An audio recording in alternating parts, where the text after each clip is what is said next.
हाय बच्चों, आप लोग कैसे हैं। मैं उम्मीद करता हूं कि आप लोग बिल्कुल स्वस्थ होंगे और आपकी पढ़ाई लिखाई बहुत बढ़िया चल रही है।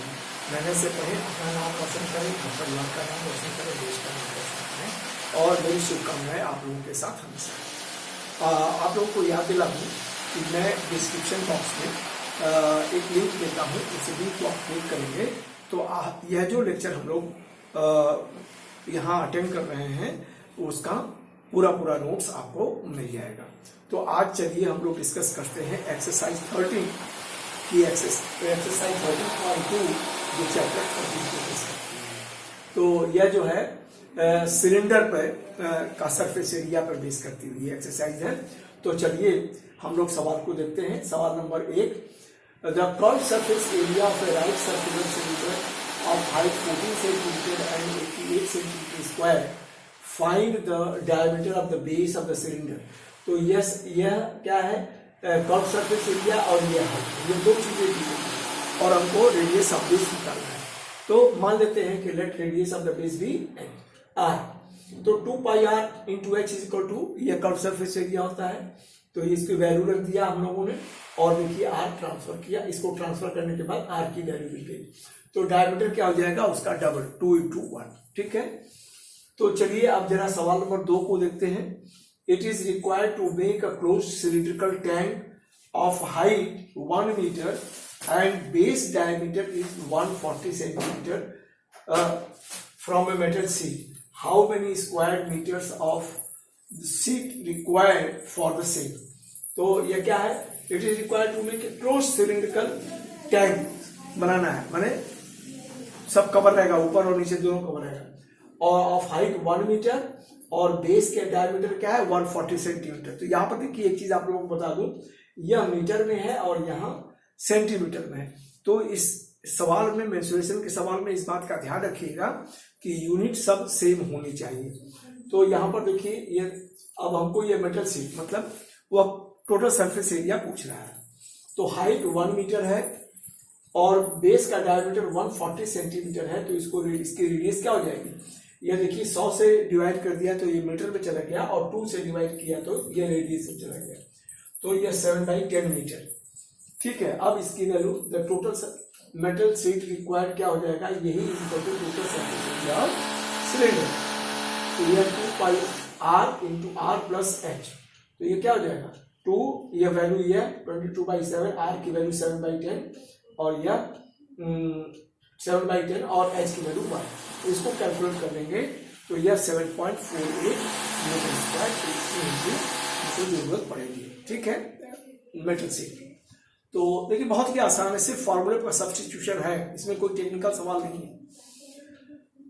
Question number 3, a metal pipe of is 77 metre long, the inner diameter of cross section is 4 centimetre and the outer diameter is being 4.4 centimetre. Find if inner curve surface area, outer curve surface area and total surface area. तो देखिए इसकी तस्वीर मैंने बना दिया यहाँ पे कि h is equal to 77 centimetre है और देखिए इनर डायमीटर 4, या इनर डायमीटर r कहा हूँ स्मॉल r से 4, तो इनर रेडियस क्या हो जाएगा 2 सेंटीमीटर। आउटर डायमीटर 4.2 है, इसको मैंने कैपिटल V से लिखा है, तो रेडियस क्या हो जाएगा स्मॉल r। ठीक है, यह कैपिटल r, तो इसको हो गया 2.2 सेंटीमीटर। तो इनर कर्व सरफेस एरिया क्या हो जाएगा 2 पाई r इंटू h, तो ये क्या हो जाएगा 2, ये वैल्यू रख दिया, ये वैल्यू रख के कैलकुलेशन की बात है, तो 968 सेंटीमीटर स्क्वायर। उसी तरह आउटर कर्व सरफेस एरिया क्या हो जाएगा 2 पाई r h, 2 पाई की वैल्यू ये 2, रेडियस 2.2 और ये हाइट 27। इसको कैलकुलेट करेंगे तो 1064.8 सेंटीमीटर स्क्वायर। अब देखिए टोटल सरफेस एरिया क्या है, inner surface area plus outer surface area plus 2 pi r square और माइनस r स्क्वायर। तो इसको फॉर्मूले से तोड़ देंगे तो यह a plus B into A minus B, और यहाँ वैल्यू देखिए इनर सरफेस एरिया, ये आउटर सरफेस एरिया और यहाँ पर वैल्यू सब्स्टिट्यूट कर दिया और यह सिर्फ कैलकुलेशन की बात है। तो यह क्या हो जाएगा 2038.08 सेंटीमीटर स्क्वायर। ठीक है, आगे देखते हैं।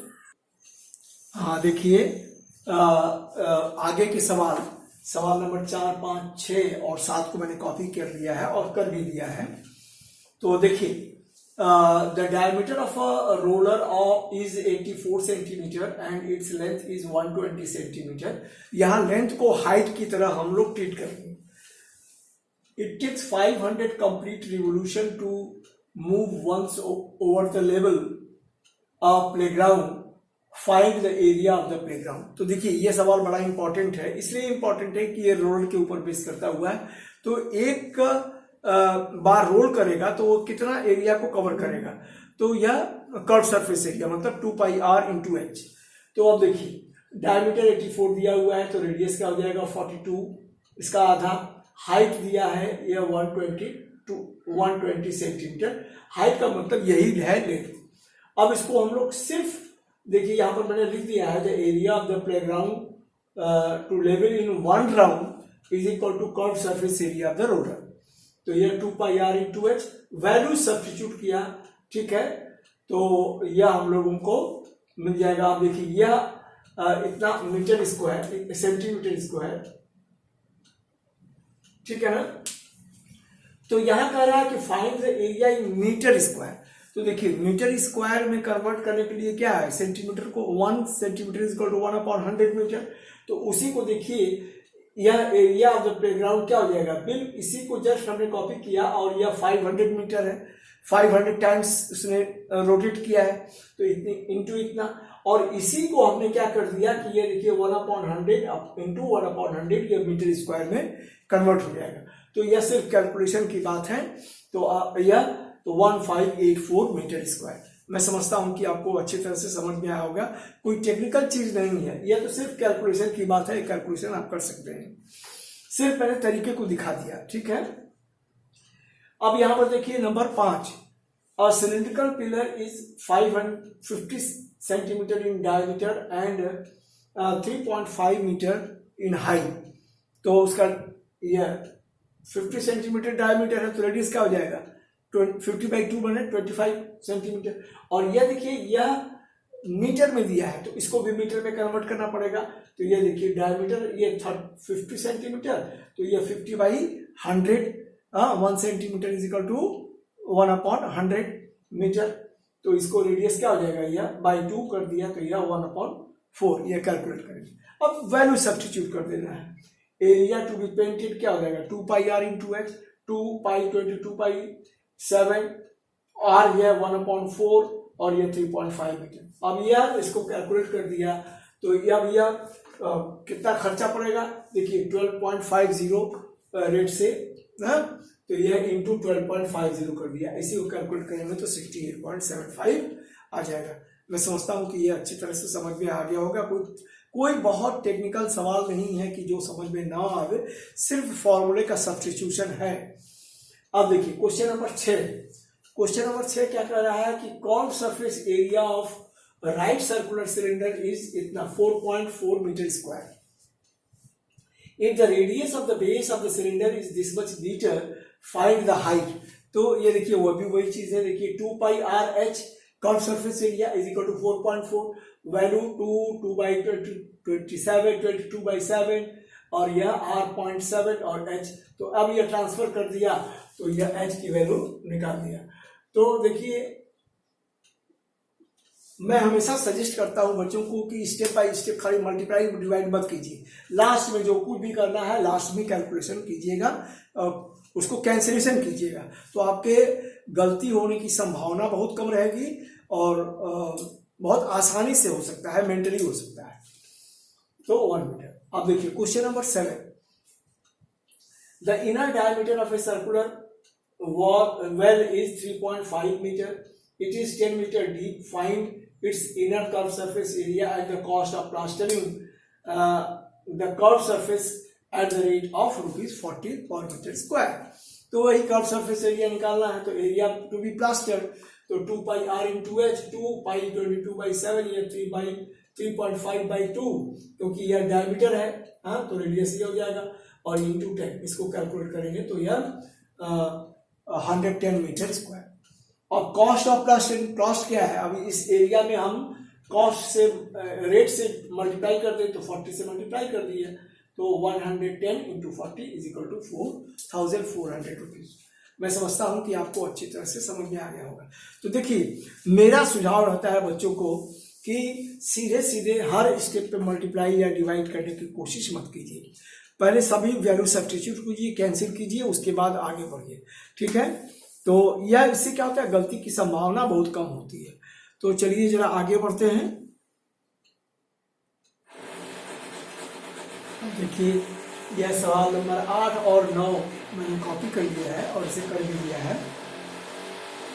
तो in a hot water heating system, गर्म पानी करने का यंत्र है, there is a cylindrical pipe of length 28 metre, diameter 5 centimeter, 28 meter diameter और 5 centimeter. Find the total radiating surface. तो हाइट कितना है 28 और यह डायमीटर कितना है 5, यह सेंटीमीटर है और यहाँ पर ये देखिए यह मीटर में है। तो हमेशा देखिए, बार बार मैं कह रहा हूँ कि इसके सवाल में, मेंसुरेशन के सवाल में आप लोग यूनिट पर बहुत ध्यान दीजिएगा। इसी तरह फिजिक्स में भी ध्यान देना चाहिए, तो नहीं तो आप जानते हुए भी सवाल गलत करके चले आएंगे।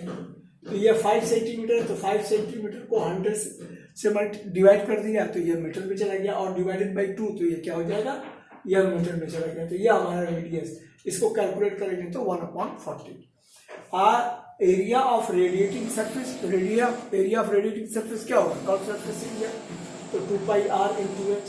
तो 2 पाई की वैल्यू ये, रेडियस की वैल्यू ये, और यह 28 ये जो है यह हाइट है, लेंथ।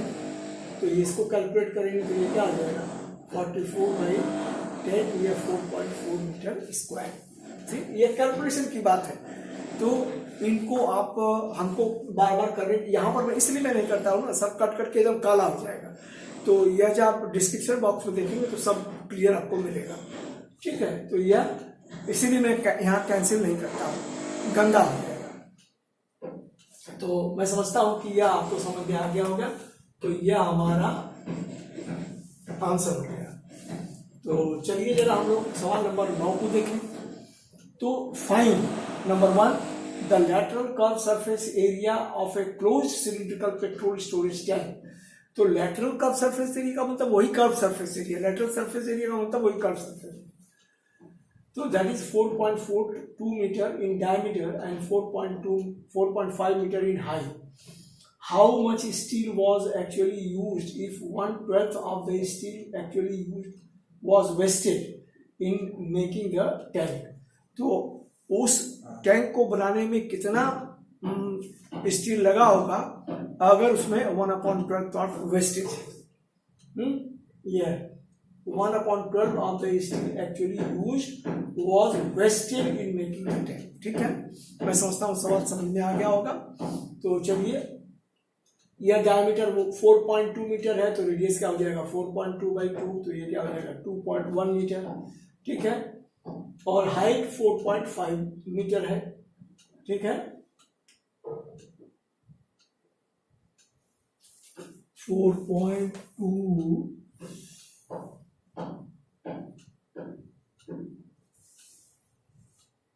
ये सवाल number 9। 4.2 metre, 4.2 metre in diameter. ठीक है, तो अब चलिए, कर्व सरफेस एरिया क्या, वही 2 pi r into h, 2 pi r into h, 2 pi r into h. तो इसको कैलकुलेट करेंगे तो ये क्या हो जाएगा 59.4 मीटर स्क्वायर। अब देखिए, कैलकुलेट करते हैं तो इसमें कितना ज्यादा टाइम जाता है, इतने कम समय में इतना ज्यादा सवाल डिस्कस हो जाता है। सिर्फ यह मैं कॉपी करके कर देता हूँ, इसलिए जल्दी से हो जाता है और आपको समझ में भी आता है और समय भी कम लगता है, आपका समय बचता है। अब चलिए, अब टोटल सरफेस एरिया क्या हो जाएगा भाई, इसका फॉर्मूला है 2 pi r into h plus r. तो सिर्फ वैल्यू 2 पाई आर इंटू, अब एच ये 4.5 और आर जो है 21/10। ठीक है ना, इसको हमने फ्रैक्शन में कन्वर्ट कर दिया। होल नंबर 2.1 था तो 21/10 हम लिख सकते हैं। तो इसको देखिए कैलकुलेट करेंगे तो ये क्या हो जाएगा, यह कितना हो जाएगा, ठीक है ना, जस्ट इस सब कैलकुलेशन की बात है, ठीक है। यह 45, इसको भी हमने 4.5 को हम क्या लिख सकते हैं, 45/10 और लेंगे एलसीएम, ये हो जाएगा। अब इसको हम सॉल्व करेंगे तो ये देखिए 132/10 और 66/10, तो ये 87.12 मीटर स्क्वायर हमको जरूरत पड़ेगी, लेकिन कंप्लीशन के बाद लेकिन कुछ वेस्ट हुआ है तो हम मान लेते हैं। तो net area of the steel used, यह x मीटर स्क्वायर है, तो यह x है और x -12 वो वेस्ट हुआ है, और यही इज इक्वल टू 87.12। तो x क्या हो जाएगा, यह हम कैलकुलेट कर लेंगे तो यह 95.02 मीटर स्क्वायर, इतना हमको स्टील की जरूरत पड़ेगी, ठीक है। मैं समझता हूं कि आपको अच्छी तरह से समझ में आ गया होगा। अब चलिए नंबर 10 को देखते हैं। In the given figure you can see the frame of a lamp shade, it is to be covered with the decorative cloth. The frame has base diameter 20 centimeter and height is equal to 30 centimeter. तो यह base diameter जो है ना, यहां से यह जो है यह 20 सेंटीमीटर है, तो यह रेडियस क्या हो जाएगा, यह 10 सेंटीमीटर, ठीक है। तो देखिए इस cover decorated, the frame has base diameter 20 centimeter and the height is 30 centimeter. Our margin of 2.5 centimeter is to be given for folding it over top and bottom of the frame. Find how much cloth is required for covering the lampshade. तो यह 2.5 centimetre का ये ऊपर fold किया गया है, 2.5 centimetre का ये नीचे फोल्ड किया गया है, तो टोटल लेंथ क्या हो जाएगी 30, और यह 2.5 + 2.5, तो ये क्या हो जाएगा 35, 30 + 5, ठीक है। यह डायमीटर रेडियस है, और यह cloth required for covering the lamp क्या हो गया, वही कर्व सरफेस एरिया, तो 2πr × h, तो ये 2πr × h, ठीक है। तो इसको कैलकुलेट करने में क्या हो जाएगा 2200 सेंटीमीटर, ठीक है स्क्वायर। मैं समझता हूं कि आपको यह चीज अच्छी तरह से समझ में आ गई होगी। तो चलिए जरा अगला सवाल देख लेते हैं। यह देखिए सवाल नंबर 11। द स्टूडेंट्स ऑफ अ विद्यालय were asked to participate in a competition for making and decorating pen holders. Pen holder बनाना है उनको और सजाना है in the shape of a cylinder. वो कैसा शेप है, सिलेंड्रिकल शेप है। with a base using cardboard, each pen holder was to be of radius 3 centimeter and height 10.5 centimeter. The Vidyalaya was to supply the competitor with cardboard if there were 35 competitors. How much cardboard was required to be bought for the competitors? तो कितने cardboard की जरूरत पड़ेगी, ठीक है, विद्यालय को कितना खरीदना पड़ेगा। तो बहुत सिंपल है कि एक जो पेन होल्डर है उसको बनाने के लिए क्या है, उसको कर्व सरफेस एरिया, ठीक है, और बेस चाहिए, और एरिया बेस चाहिए। बेस नहीं रहेंगे तो क्या होगा, पेन बाहर निकल जाएगी। तो यह क्या है 2πrh + πr²। तो πr कॉमन ले लिया तो 2h और +r, ठीक है, और यह और वैल्यू रख दिया 22/7 × 3, और यह 2.2 × 10.5 + 3। अब इसको कैलकुलेट करेंगे तो ये देखिए 66/7, और यह 10.5 × 2 क्या हो जाएगा 21, और +3 24। इसको मल्टीप्लाई कर देंगे तो ये आ जाएगा। अब देखिए अगर आप इसको ऐसे करते सीधे फॉर्मूले पर रखें तो क्या होगा, आपको समय भी लगता और गलती की संभावना पड़ जाती। तो इसलिए हमने इसको ऐसे कर लिया है, फॉर्मूले को सिंप्लीफाइड फॉर्म में कर लिया है। अब देखिए, अब area of cardboard required for 35 competitors. तो क्या लेना, ये एरिया 1 के लिए है, ठीक है, और यह 35 होगी तो इतना, इसको मल्टीप्लाई कर देंगे तो 7920 सेंटीमीटर स्क्वायर कार्डबोर्ड की आवश्यकता पड़ेगी। तो मैं समझता हूं कि आपको बिल्कुल अच्छी तरह से समझ में आ गया होगा। तो मेरे प्रिय बच्चों, आप लोगों से एक विशेष निवेदन है कि आप लोगों को मेरी वीडियो अगर फायदा पहुंचा रही है तो आप लोग इसे लाइक, शेयर एंड सब्सक्राइब अवश्य कीजिए और बेल आइकन को दबाना ना भूलें। बेल आइकन को दबाने से क्या होगा कि मैं जो भी वीडियो लोड करूँगा एट वंस आपको मिल जाएगी। तो और आपके लाइक, शेयर एंड सब्सक्रिप्शन से मेरी बहुत बड़ी हेल्प हो जाएगी, ठीक है। इसलिए अगला वीडियो बनाने तक के लिए आप लोग स्वस्थ रहें, मस्त रहें, खुश रहें और तब तक के लिए धन्यवाद। मेरे बच्चों, खुश रहिए।